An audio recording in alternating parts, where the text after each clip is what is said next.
के रूप में कार्यरत थे, छोटे मोटे ठेका लेने का काम करते थे और उनके अंदर मैंने दर्जनों दर्जन की संख्या में मजदूर कार्यरत थे।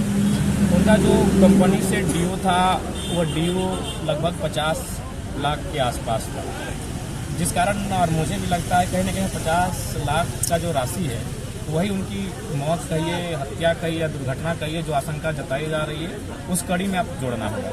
क्योंकि 50 लाख नहीं, आज के डेट में लोग 5,000 और 50 रुपये के लिए हत्या कर देते हैं, यहाँ तो 50 लाख का विषय है। तो इसलिए मैं सबसे पहले मीडिया बंधुओं के माध्यम से धनबाद की जिला प्रशासन से विनम्र निवेदन होगा, क्योंकि यहाँ 3 एसपी रहते हैं, इसकी उचित जांच हो और जो दोषी है उन पर कार्रवाई होगा। लेकिन इनकी जो मौत हुई, इनकी मौत पर भी मुआवजा मिलना चाहिए, क्योंकि 3 छोटे छोटे बच्चे हैं और मैं चाहूँगा कंपनी अपना हृदय को विशाल करते हुए उन 3 छोटे छोटे जो बच्चे हैं उनकी पढ़ाई का खर्च वहन करने का एक बहुत बड़ा पहल करे, और साथ ही अगर संभव है उनकी अर्धांगिनी अगर शारीरिक सबलता है उनमें तो कुछ एक ऐसा कार्य जो उनको यहाँ दिया जाए जिससे वो अपना रोजी रोजगार का साधन को आजीवन उठा सके। लेकिन जयराम जी, ये भी जानकारी मिल रही है कि उनके परिजनों को उनके खाता में कुछ पैसा अमाउंट ट्रांसफर किया गया और आश्वासन भी दिया गया कि बहुत जल्द आपको पैसा दे दिया जाएगा। उस पर क्या ठीक है, उसके लिए अगर ऐसा बात है तो हम प्रबंधन की पहल ठीक है, लेकिन हम तो यही कहना चाहेंगे कि किसी भी प्रकार का मजदूर के साथ कोई धोखा नहीं हो, क्योंकि आप भी जानते हैं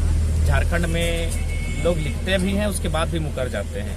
आपका यहीं प्रधान खंडा में 4 मजदूर दब के मरे थे, सभी को याद होगा।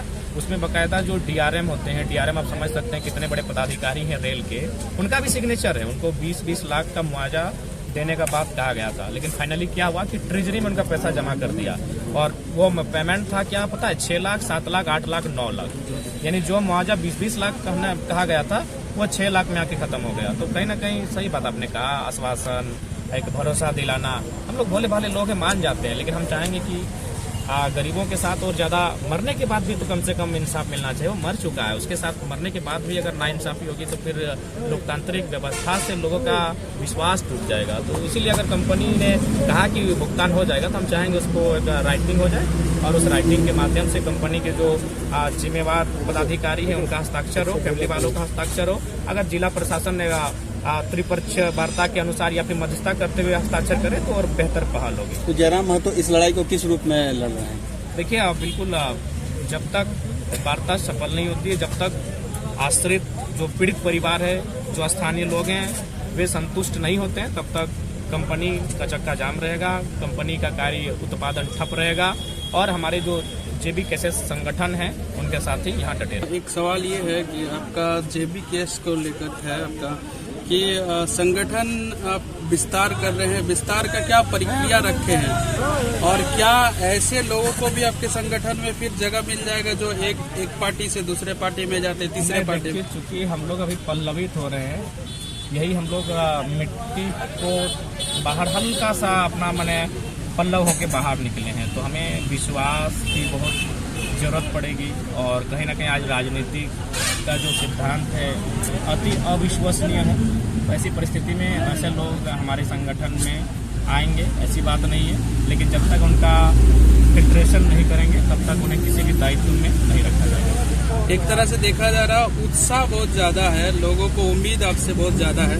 और कई ऐसे युवा हैं जो संगठन का जो आपका एक्चुअल उद्देश्य है उस उद्देश्य से कहीं ना कहीं कभी कभार भटक जा रहे हो, उनके लिए आप क्या मार्गदर्शन देना चाहेंगे? हाँ, उनको तो हम यही कहना चाहेंगे कि देखिए झारखंड की जनता आज 23 सालों बाद उम्मीद जताई है, उम्मीद उन पर जताई है जो पद प्रतिष्ठा में कहीं नहीं है, साधारण युवाओं पर उम्मीद जताई है। इसका मतलब यही है कि लोगों ने ठगने का काम किया, तो हम लोग कहेंगे सही रास्ते पर रहें। और संगठन हमने तो शुरू से कहा है कि 2 साल के आंदोलन में क्या बदलाव हुआ नहीं हुआ, लेकिन इतना तो बदलाव हुआ, इससे पहले जो भी सड़क दुर्घटना होती थी, दुर्घटना के बाद वीडियो साहब 20,000 देके समाधान कर देते थे, लेकिन अब कम से कम लोग खड़ा हो जाते हैं और 5 लाख से लेकर 10 लाख तक का मुआवजा मिल जाता है। दूसरी बात, अब जो वार्ता होती है ये भी एक बड़ी बात है और ये बदलाव है और ये आंदोलन की देन है कि अब वार्ता मीडिया के सामने होती है, चाहे वो सोशल मीडिया की मीडिया हो या फिर प्रेस मीडिया हो या प्रिंट मीडिया हो, पब्लिक के बीच वार्ता होती है। इससे पहले जब भी लीडर वार्ता करते थे टेबल टॉक,